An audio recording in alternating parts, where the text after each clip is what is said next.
Okay, welcome to episode 3. Or I guess it's not related to last series. So episode 1. Today we're going to talk about quitting social media.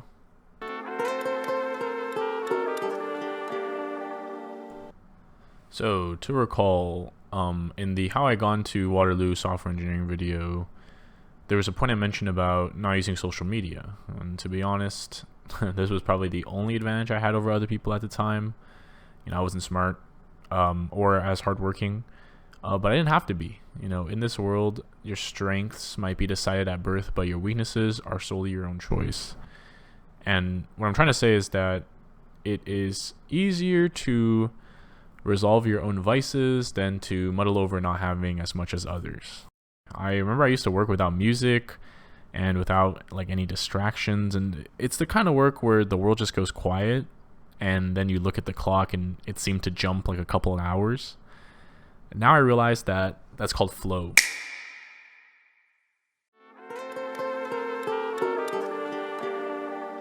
Nowadays I'm pretty sure I have a social media addiction. I check my phone like 40 times a day, scrolling reels, texting people, just drowning out all my brain power and free time. After some shower thoughts, like I guess a couple days ago, the script was written and edited. I concluded that there's two main reasons. 1, women. 2, COVID. Now, let me elaborate. So, I'm not gonna lie. I'm pretty sure the first reason that I got Instagram or was it Snapchat or one of those apps was to text my crush at the time in high school, and then later kept using it to text my high school girlfriend. Why else would someone who didn't bother to install it for so many years, make an account? But the more important thing to mention is dopamine addiction and correlation. I don't know if there's a scientific term for this. This is just something that I observe. So how when you like someone, you check your phone 60,000 times hoping you get a text message from them, and there's kind of this correlation between turning on your phone and them, and then suddenly you really love your phone. It kind of Pavlov's you into liking those little beeps, oh, is that a message from them, blah blah blah. And that's kind of how I think I originally got hooked into using all these social media apps. And I don't know if you're in the same situation, I think it's important to take a step back and realize that, the person you like is them, not your screen, not the little text bubbles. So, just call them, hang out in person, and if they ain't into you, shit. Okay, so when COVID hit, I was immediately jolted from a life of running around, doing things 24/7 to absolute stagnation. Now, I was no stranger to wasting time. I binged 70% of Naruto Shippuden on Crunchyroll in fucking 2015. Okay, you have no idea how many Swiffer ads I watched. But even the most avid anime fans get bored eventually and move on. But short-form content is different. You can scroll forever, and it's always there. There's no next episode you have to wait for or nothing. I'm not going to boot up 3 minutes of fucking Data Bio while I'm in line for food, but I could pull up my phone and look at Instagram.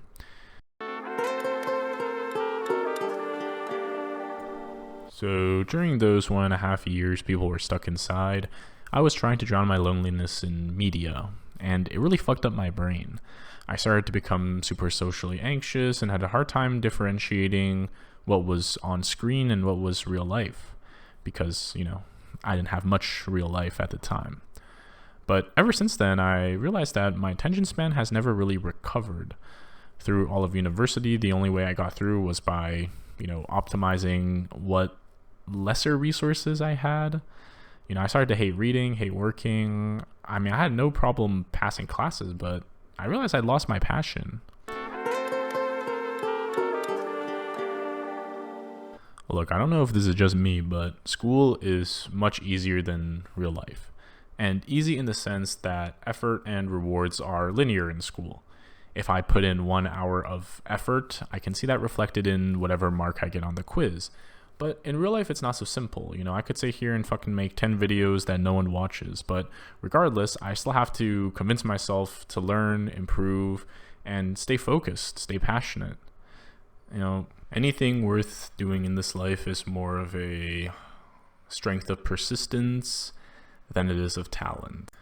You know, a dream of mine is to make a business, and I've tried a couple of times, and each time after a couple of months and the project still isn't going anywhere, I give up. I say maybe the idea isn't good, maybe it's not my time, maybe it's just not meant for me, and you know, I'm just wasting time. Now, wasting time, that's the thought that kills it, right? But what is wasting time? Like, if you really think about it, every moment we have, everything we do, every action we have is a gift.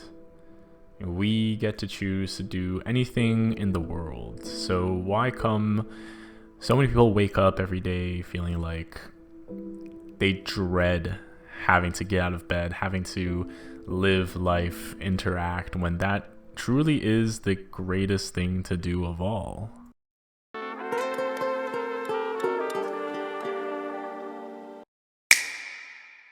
In every self-help book I've ever read in regards to time management, they say schedule a time to check your email, only respond during those times, and tell people not to bother you otherwise.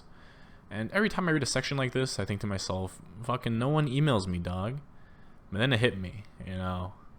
Instant messaging is like our email. Yeah, I don't know, it wasn't, never mind.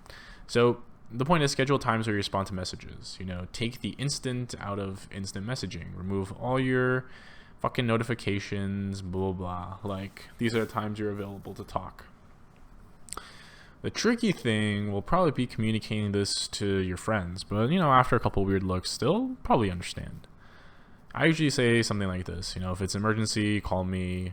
Otherwise, you know, message me on Discord. You know, I'll get to it when I get to it. During my recent work term, I was experiencing these periods of exhaustion during the afternoon where I just want to lay down on my bed for hours, you know, but I realized that this is my brain playing tricks on me. Like, I didn't want to just lie down on my bed and relax. No, I want to lie down on my bed, take out my phone, scroll. So now imagine every time I go to lie down now, I don't bring my phone. I just rest, stare at the fucking ceiling, take a nap, set a timer, whatever. And honestly, I'm willing to bet that I probably would not feel as tired and I would be back to work.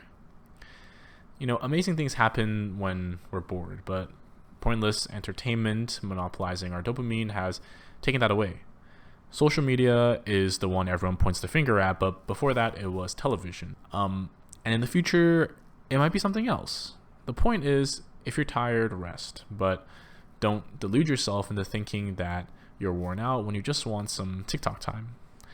I'm willing to bet this will like fucking double your productivity.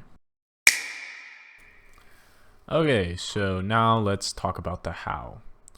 Let me just Google this shit real quick. Okay. I think Atomic Habits does a good job of breaking it down and telling you how to actually do it. So here it says A, like remove the cues of the bad habit, remove the craving, make it hard to do, and then make it unsatisfying. So from the book's perspective, the fourth law, making it unsatisfying, almost feels like making yourself feel bad that you did the thing, which I personally think is unnecessary for now. And I'm not exactly sure how easy it is to enforce that. The second law, however, I think is worth taking a look at. And the way I interpret it is to kind of want different things, or already just recognize that scrolling on social media or like being on your phone is not something you want. Maybe you'll want to, I don't know, think about learning a new language, or fucking, I don't know, learning an instrument, singing, rock climbing, cooking, whatever. All right, let's talk about the first and third law, hiding the cues and also making it hard to do the action. Yeah, just uninstall the apps. And then I've added these like Chrome blockers for Instagram. I don't use TikTok, but I use Instagram, and I still use YouTube Shorts. So I've had blockers that block YouTube Shorts from being shown on YouTube, and then like Instagram, it blocks like your explore page. So yeah, that's just pretty much it for this video.